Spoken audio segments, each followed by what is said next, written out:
స్థానిక సంస్థల ఎన్నికల బరిలో అన్ని గ్రామాల్లో పార్టీ అభ్యర్థులను రంగంలోకి దించి అత్యధిక స్థానాల్లో విజయం సాధించాలని బీజేపీ రాష్ట్ర అధ్యక్షుడు రామచంద్రరావును పార్టీ శ్రేణులకు పిలుపునిచ్చారు. స్థానిక సంస్థల ఎన్నికలపై ఆయన అధ్యక్షతన దృశ్య మాధ్యమ సమావేశం అయితే జరిగింది.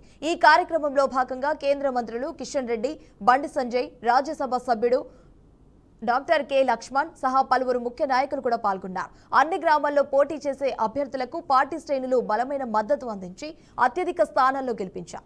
గ్రామాల అభివృద్ధికి నిధులిస్తుందని కేంద్ర ప్రభుత్వమే అని కూడా తెలియజేశారు. ఈ విషయాలనైతే ప్రజలకు వివరించాలని రామచంద్రరావు పేర్కొన్నారు.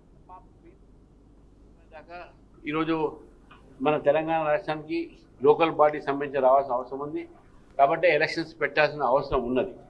కాబట్టి ఈరోజు ఈ యొక్క ఎలక్షన్స్లో భారతీయ జనతా పార్టీ పూర్తిగా పోటీ చేస్తుంది. కాంగ్రెస్ పార్టీ ఏదో మీరు 42% మా పార్టీ నుంచి ఇస్తున్నారంటే వాళ్ళకన్నా ముందు మేమే చెప్పినాం.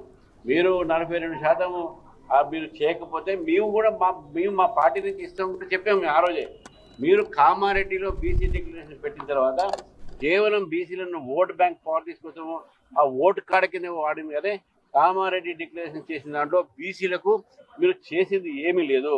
వాళ్ళని కేవలం వాడుకోవడం జరిగింది. కోర్టులు ఏం తీర్పిస్తే మీకు తెలియదా? కోర్టులో కానీ దానికి కావాల్సినటువంటి ఒక ఏదైతే మనకు మీరు లీగల్ సేఫ్ గార్డ్ తీసుకోవాలో మీరు తీసుకోలేదు. ఆ జాగ్రత్తలు మీరు తీసుకోలేదు. మీ యొక్క వైఫల్యాన్ని వేరే పార్టీల మీద మా పార్టీ మీద తోసే